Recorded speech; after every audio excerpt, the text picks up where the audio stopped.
इससे पहले के सारे वीडियोस अगर आपने देख रखे होंगे तो अभी के नेक्स्ट वीडियोस जितने भी बनाऊंगा वो सारे आपको समझ में आएंगे। अगर नहीं देखा होगा आपने अभी तक तो प्लीज़ देख लीजिएगा छोटे छोटे वीडियो से। वो सिर्फ इसलिए था ताकि मैं अब के बाद जो भी एक्सप्लेन करूँगा वो आपको ज़्यादा अच्छे से समझ में आए। कई लोगों को वो सिंपल लगेगा, कई लोगों को बोरिंग लगेगा, चाहे कुछ भी हो। अब की बात जो भी मैं वीडियोज़ बनाऊँगा उनको समझने के लिए प्रीवियस वीडियोज़ को समझना ज़रूरी है। That will give you an understanding of where I am coming from. ठीक है, अब आइए मैं करना क्या चाहता हूँ और कैसे पॉसिबल है और मैं क्या कर रहा था इतने कुछ दिनों से वो भी मैं बता देता हूँ। मैंने ये जाना कि अगर मान लीजिए ये क्लासरूम है, ये एक्सप्लेन ऑलरेडी शायद मैंने कहीं पे कर रखा था, फिर भी मैं बता रहा हूँ। ये क्लासरूम है जहाँ पे एक टीचर है और सारे स्टूडेंट्स क्या कर रहे हैं, यहाँ पे बैठे हुए हैं। राइट, सारे स्टूडेंट्स यहाँ पे बैठे हुए हैं। अब टीचर आते हैं, स्टूडेंट्स को पढ़ाते हैं और चले जाते हैं। अब ये स्टैंडर्ड सेट मेथड है ट्रेनिंग का, नॉलेज ट्रांसफ़र का। कहीं पे भी कुछ होता है तो जिसे आता है वो सामने बैठता है और बाकी सारे लोग सीखते हैं और फिर एक लेवल से दूसरे लेवल, दूसरे लेवल से तीसरे लेवल तक लोग जाते रहते हैं। अब अगर बचपन की बात सुनेंगे तो सबसे आपको मालूम पता होगा कि क्या होता था। पहले लोग नर्सरी में ज्वाइन करते हैं, फिर वो प्राइमरी स्कूल पे जाते हैं, प्राइमरी स्कूल, फिर वहाँ से वो उठते हैं तो मिडिल स्कूल जाते हैं, थोड़ा सा वो हाई स्कूल जाते हैं, है ना, middle school, high school, junior college,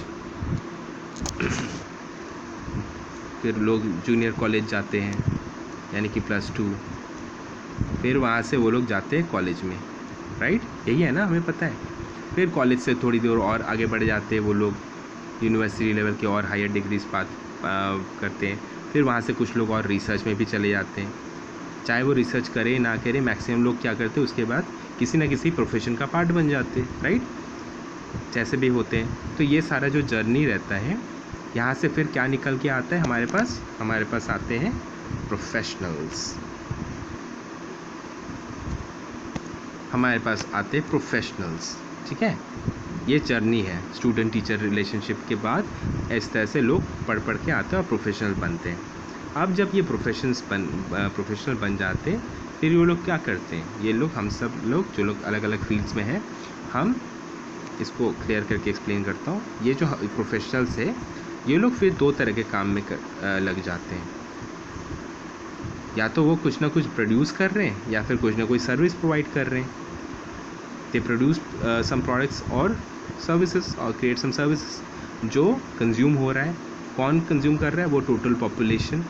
right, total population consume कर रही है। अब यहाँ पे आ जाती है प्रॉब्लम। क्यों?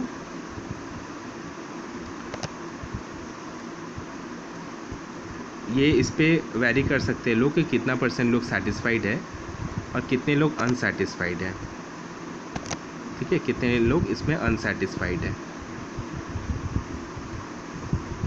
चाहे आप माने या ना माने, ये तो रहेगा ही। अब क्वेश्चन आता है आप किस स्लॉट में हैं। अगर आप इस स्लॉट को बिलोंग करते हैं तो ऑब्वियस सी बात है कि आप कुछ ना कुछ सोच रहे होंगे कि इससे यहाँ से निकल के ग्रीन जोन में कैसे आ सकते हैं। फिर अगर जो लोग यहाँ पे, इनको फिर इससे मतलब नहीं रहता उतना, क्योंकि मैं तो ऑलरेडी कंफर्टेबल जोन में हूँ, तो मुझे किसी बारे में सोचने की ज़रूरत ही नहीं है। अब यही पे मैं कह रहा हूँ कि यहाँ पे प्रॉब्लम है। क्यों प्रॉब्लम है पता है? ये जो ग्रीन जोन में जो लोग रहते हैं ना, कोई डिवाइड नहीं, ये बस सोच वाली बात है। जब आप कंफर्टेबल होते हैं तो आपको नज़र नहीं आता, नज़र आ भी जाए तो वो किसी दूसरे की प्रॉब्लम रहती है। एज अ रिज़ल्ट आप उतनी मेहनत से शायद उस प्रॉब्लम को सॉल्व करने की ना सोचे, भले ही वो सोल्यूशन कितना भी पॉसिबल हो या इम्पॉसिबल हो। जहाँ कोई चांस रहेगा, हाँ हो तो सकता है, लेकिन बड़ी मेहनत करनी पड़ेगी, तो चांसेस ये रहेगा कि आपके अंदर नहीं करेंगे। और ये जो इंडिविजुअल लॉट बच जाते, जो रेड वाले हैं, ये अपनी तरफ से कोशिश करते रहते जितनी उनके हिम्मत होती है, जितना उनके पॉसिबल होता है। कई बार होता है कि हाँ ये यहाँ से यहाँ तक आ जाते हैं, पॉसिबल है, कई लोग आ जाते हैं, है ना। अब मैं कह रहा हूँ ये सब को करने की ज़रूरत तो पड़ती है, मैं समझ पा रहा हूँ, लेकिन एज अ सोसाइटी क्या हम इसको और बेहतर बनाया जा सकता है? मुझे लगता है हाँ। नेक्स्ट वीडियो में देखिएगा।